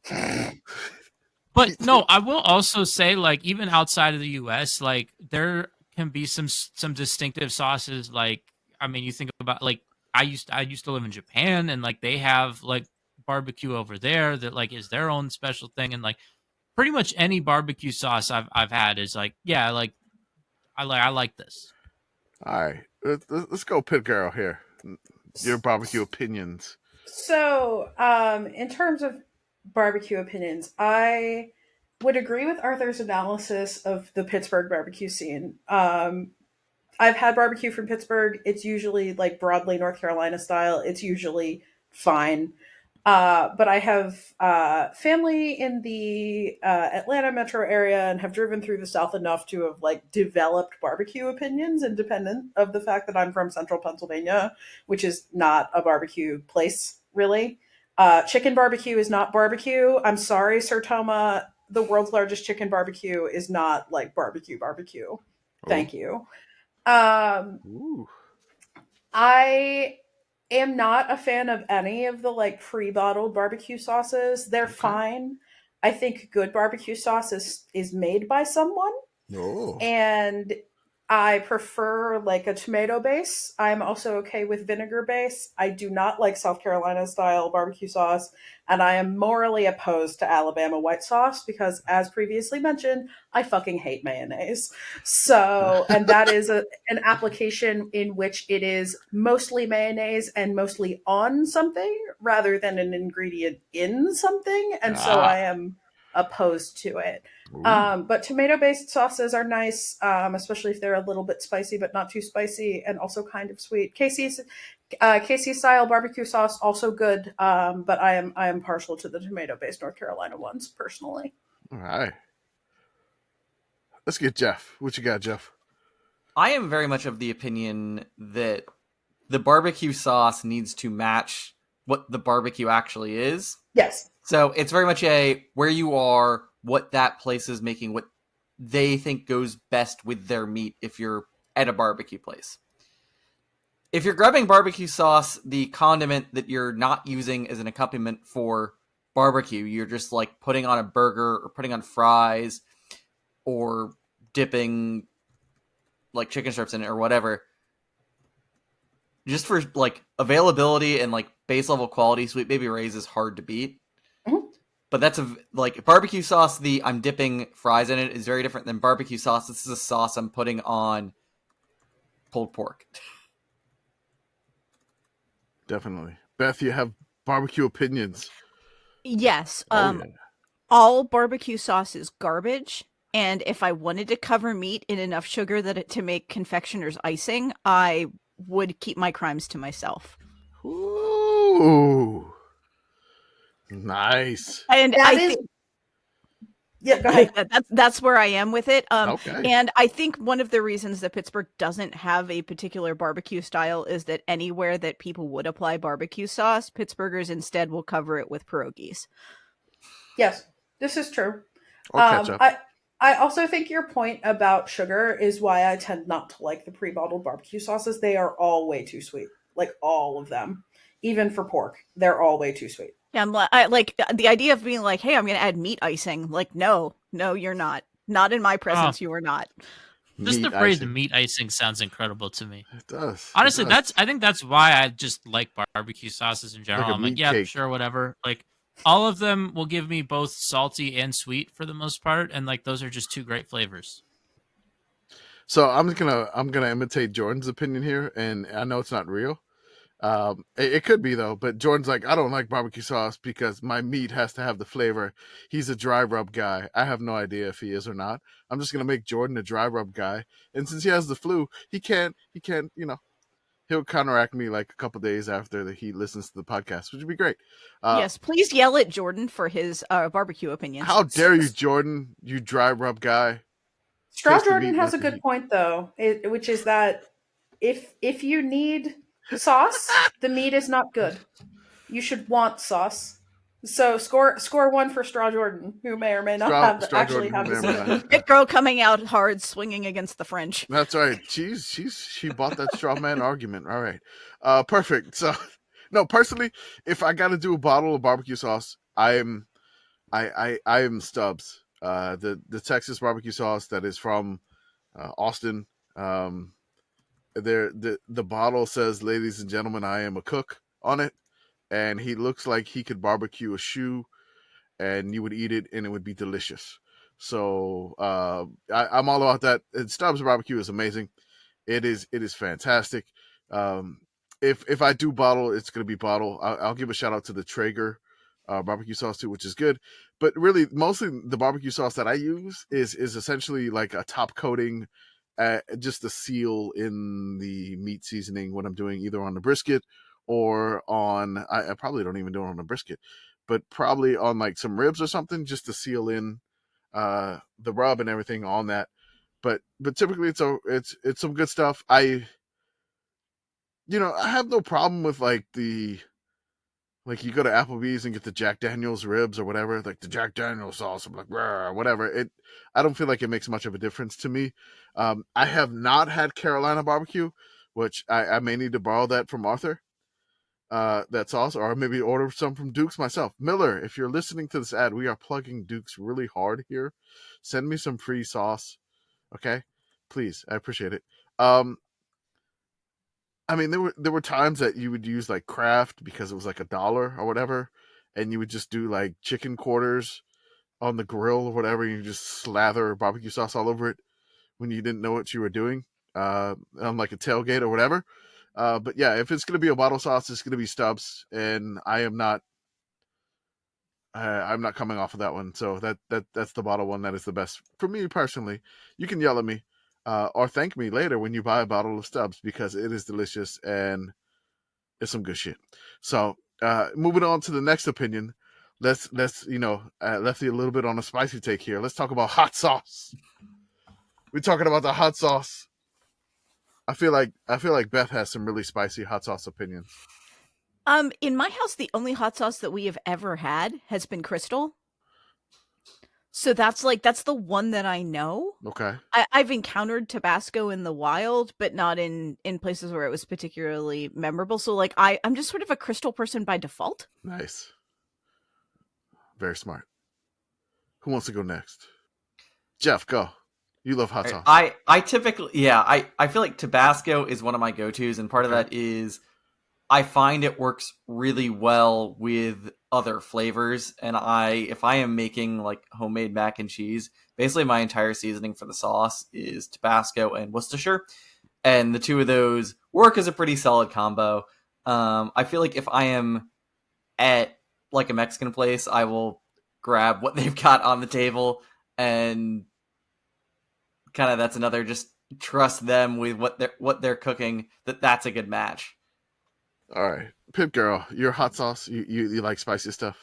I do enjoy spicy food. That is also something that I came to somewhat later in life, because my dad in particular, shout out to my dad, is from Chicago by way of Atlanta, and is sometimes extremely Midwestern in his food taste, and very much does not like spicy things. So I did not start eating spicy food until I got to college, really. But all of that to say, in terms of like generic, like diner hot sauce, Crystal's fine, Tabasco's fine. I think in that variety, broadly speaking, that style of hot sauce is a little vinegary for my taste.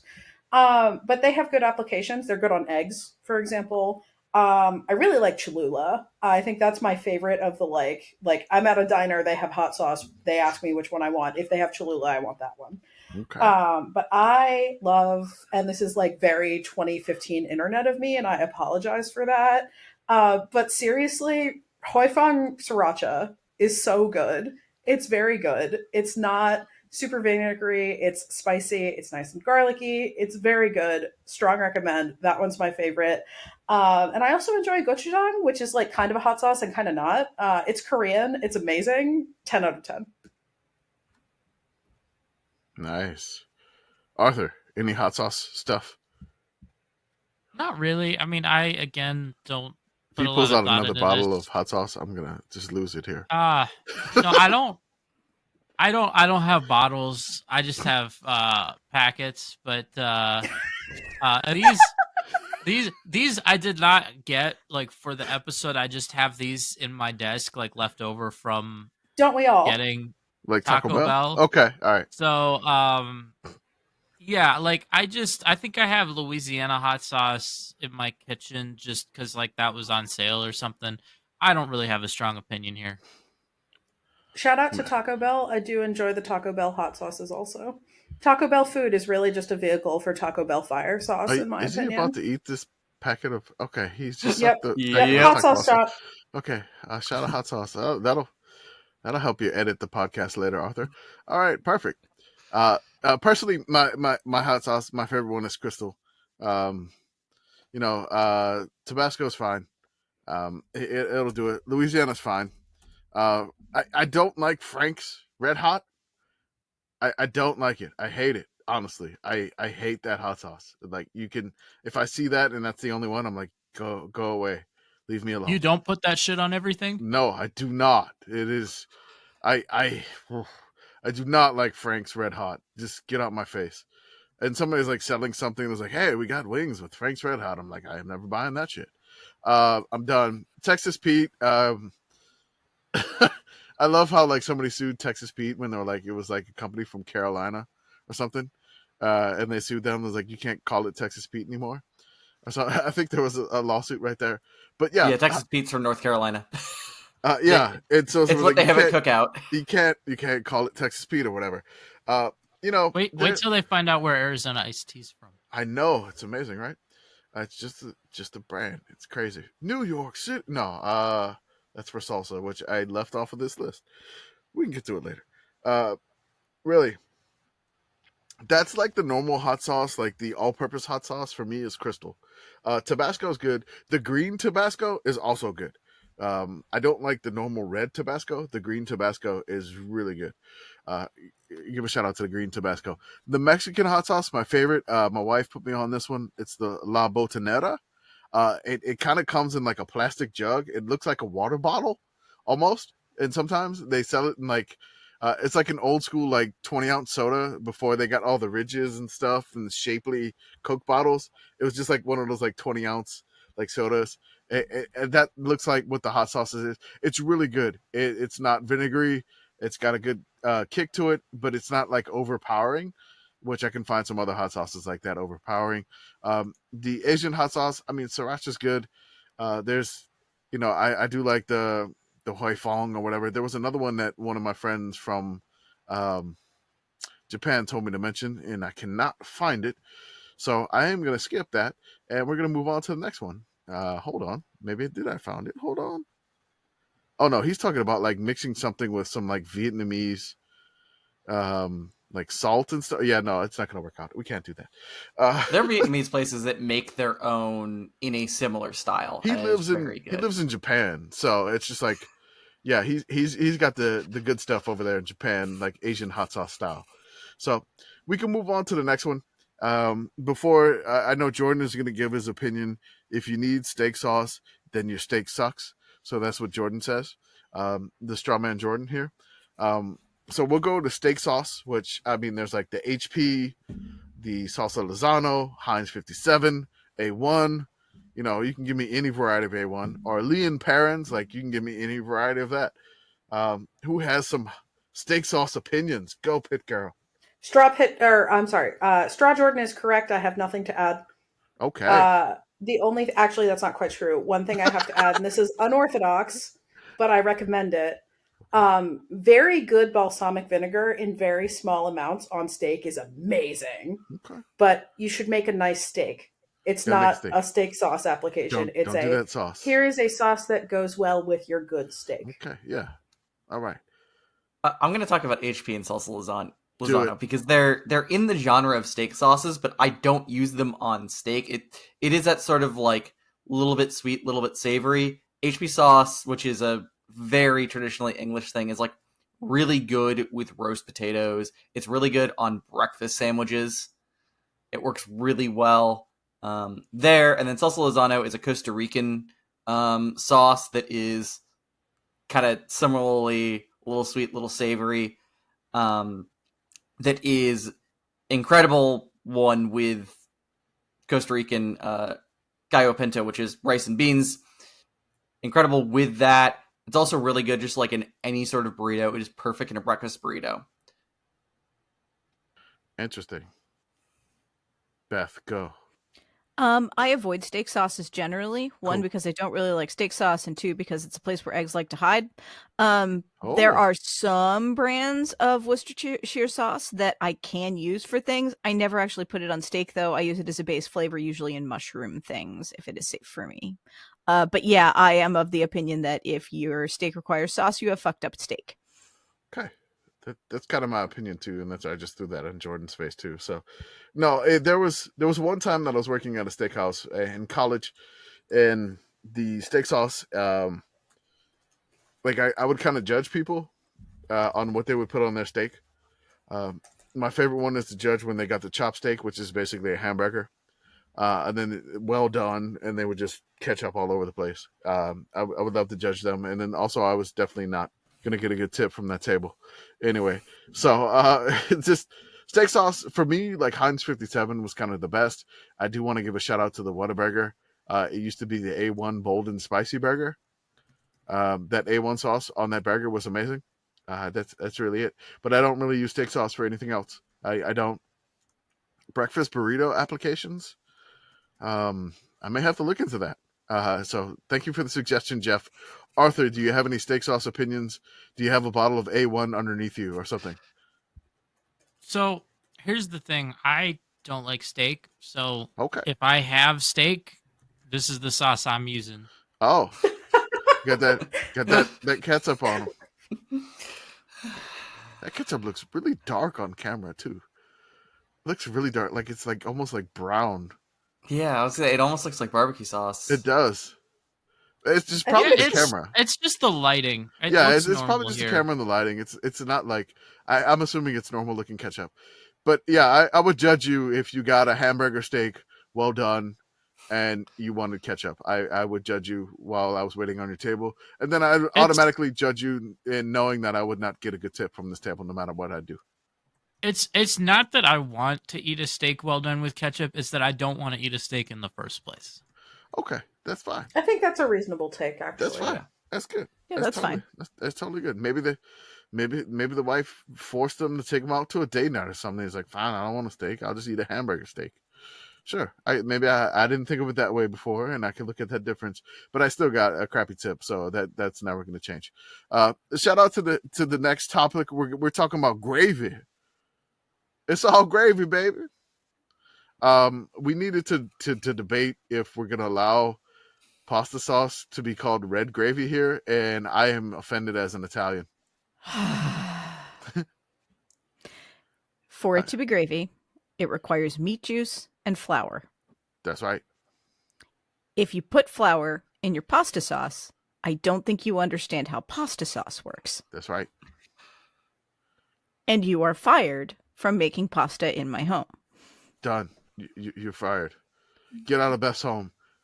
Don't take a crock pot. No, but seriously, I love gravy, but I'm not pasta sauce. I am not calling it red gravy. Shout out to one of our podcast folks in the Discord. They wanted to express their opinion and said that regardless, he'd like it to be known that marinara sauce is just Italian ketchup. Geoff, come on, go ahead. Say what you got to say after your hands have just basically held your face. The problem is I can't really come up with that heavy of a refutment because it is a tomato-based sauce. I mean, it's flavored wildly differently. That's what makes it Italian. Yeah, but it is a tomato-based sauce with a wide variety of applications. All right, we got favorite gravies. Go quick, lightning round. Favorite gravy. Sawmill gravy. Okay. Sausage with chorizo. Ooh. Perfectly good. Yes. I am morally opposed to gravy. I do not want flour in my meat juice. Thank you. Nice. Yeah, I don't really mess with gravy. Like, I just let other people mess with gravy, and I'm like, cool. I like gravy when I get it at Waffle House. You know, that's pretty good. Yeah. I mean, Pitt Girl, I will not make biscuits and gravy for you when you visit. I don't dislike biscuits and gravy, but they're not my favorite. I just have some textural issues with gravy. It's the flour. It's just okay. I don't know what it is. It's just a little gross for me. That gritty gravy. No, I like country gravy and give me mushroom gravy. Country and mushroom. I'll live with those two. So I love the brown mushroom gravy. I love mushrooms. So fight me on that. Whatever. I will. I mean, you can keep them. It's fine. I won't fight you. I'll take them. Again, it's just the same thing. It's like if we go to a sandwich place and you don't want to eat your pickle, I will eat your pickle. This is reminding me of my one and only trip to Waffle House ever. When my sister got a country fried steak and gravy thing in the middle of the night, and it came and she had never encountered that as an option before, and she just looked at it. She's like, "What is this on my steak?" And the waitress launches into this deep analysis of what this is and everything else, and Kate's sort of like, "Huh, okay, just slide it off." All right. After that gravy controversy, it's over. Peanut butter. We talk about. We're not talking about brands right now, but we can talk about creamy, natural, or crunchy. Arthur's got an opinion already. Go, Arthur. I'm team crunchy. I like it salted, and I mean, honestly, I don't even really go to a brand. Like, my go-to is just Trader Joe's crunchy salted. But yeah, that's what I'm about. All right. You, sir, are a man of taste. Oh. I too am a crunchy peanut butter person. Obnoxiously Pitt boyfriend who eats significantly higher volume of peanut butter than I do is a smooth peanut butter person to the point he goes through about a jar of the Aldi brand natural smooth peanut butter a week. Wow. I go through maybe one jar of peanut butter a year, but mine is crunchy, preferably Skippy. I'm okay with the Aldi brand crunchy peanut butter though. It needs to have the peanut chunks in it. Okay. Right. Geoff, what you got? Our house is pretty much just the gender swap version of Pitt Girl's house. So Beth, what you got there? I'm a newcomer to the game of peanut butter. Okay. It has only been in about the last year that Ooh. I have decided that this is a thing I am willing to eat. Okay. And of the peanut butters that I am willing to eat, all are crunchy. I think it's just that I like subconsciously like to celebrate the fact that I still have teeth. We are true crunchy peanut butter folks on this podcast. I love crunchy. I love smooth and creamy. But get that natural shit out my face. I am not stirring my fucking peanut butter. I hate the oil just sitting on the top of the jar. I am not taking the butter knife to stir this shit. I don't care, organic or whatever. Just oil sitting on top of my peanut butter. I gotta stir this. I just gotta stir it before I can spread it. Get out of my face. Seriously, I hate it. I hate it. Who introduced this shit? Like I want organic, oily ass peanut butter. No. All right. I don't care if my crunchy peanut butter when I spread it tears my bread. I don't care. I will lick it off my fingers. I don't care. But this oily shit that it just doesn't stick or whatever, and you're just stirring it forever with your butter knife. Just get that out my face. I am done with natural peanut butter. I hate it. I can't stand it. Peanut butter is good on burgers. Oh, I've never had it. Oh yeah, yeah. Okay. No, that's true. That's true. I've had a good burger. I had a good burger at a place in Portland called Killer Burger that had peanut butter on it. Okay. The one thing I'll also shout out in terms of specific brands, I don't really have a big brand loyalty when it comes to peanut butter, but Skippy peanut butter was shouted out in the movie The Hurricane Heist. Oh, okay. I don't necessarily have brand loyalty either, but I just know Reese's peanut butter sucks. Oh, it's awful. Like in the jar, it's crap. Mhm. Like in Truly the candy, awful. delicious. Mhm. In the candy, delicious. In the jar, crap. It is I crap. Jif peanut butter is kind of like, even the everybody loves the Jif smooth peanut butter. I think it's kind of dry. Choosy It's moms. like weirdly dry. It also just kind of doesn't taste good. It's not as bad as Reese's peanut butter, but I'm a chunky peanut butter, but not Jif, broadly speaking, person with a Skippy lean. I'm skipping the jelly. I'm going to skip the jelly. I'm going to leave us on the most heated thing that we probably have on the podcast. We talk about ranch. Ranch, folks. We're going to piss off everybody in the Midwest with this take, and we're going to do it at the end of the podcast. We're definitely going to do it at the end of the podcast. We're going to talk about ranch. We're going to talk about your love of ranch, or if you hate ranch, and why. So, Beth, I'm going to make you go first here. Allergic to ranch. Have never had ranch. No opinions on ranch. Perfect. That's what I figured. Next. Pitt Girl. I like ranch. I think the best commercially available, in a jar at the supermarket or in a bottle at the supermarket, ranch is Hidden Valley.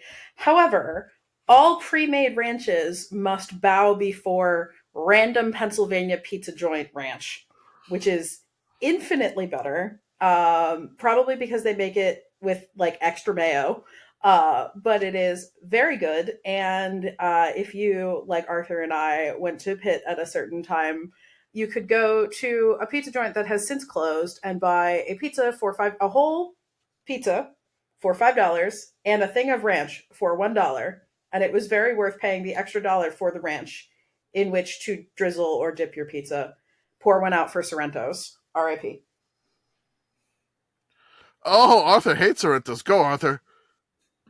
No, I'm Team Antunes. So I was also an Antunes person, but their ranch wasn't as good as Sorrento's ranch. So the real move was go to Antunes and send your friend to Sorrento's and have them get the ranch.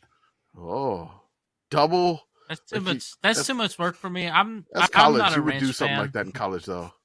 Yes. You would. You I totally These would. two pizza honestly, places no. were on the same block, by the way. That's okay. No, they were on the same block, but I feel like the advantage for Antunes was it was small enough inside. Like Sorrento's had seating. Antunes, you just go and order the pizza and it's a counter. So if you have your friend that's too drunk to go inside a pizza place, you can just leave them on the street and go in and come out and you're not apart from them that much. That's why Antunes was always clutch for me.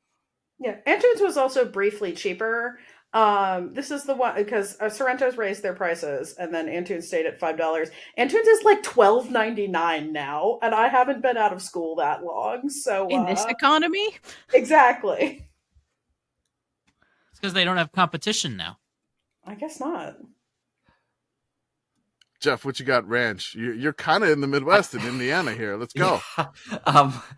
I'm gonna have the bold opinion that it's generally too bland for a lot of the applications it's used for. For like dipping veggies, doesn't have that much flavor. It kind of just adds texture. Same with like on a salad with wings, blue cheese adds more. That balances the flavors more. So I'm pretty meh on ranch. Okay, fun. So I like Hidden Valley Ranch. It's good for its purposes. In the bottle, Hidden Valley is fine. I like Ken's better, like the Steakhouse Ranch in the bottle. It's good. I like that one better. But the best ranch that I have, which is not necessarily salad dressing, it's the Hidden Valley packet that you put in the sour cream, and then you put it and you mix it up, and then you let it sit in the fridge for like an hour or whatever, or like so many hours, and then you dip your veggies in it. That is the best ranch. So, I mean, that I think is the best and superior ranch. And if you have any different opinion than myself in the commish, you can go to hell. I don't care. And that's the end of the show for That's the end of the show. Let's shut it down. Oh, the mic out. Well, Pitt Girl dropped the mic, Pitt so I Girl guess dropped the mic. I guess we gotta end the recording now. Arthur, do you have ranch on you? No, I said I'm not a big ranch fan. Okay. He doesn't keep that thing on him. Pitt Girl dropped the mic, and she is just dying laughing right now, and she's turning purple. I'm okay. Okay, she's okay. As long as she's okay, we're gonna end the podcast. She's okay.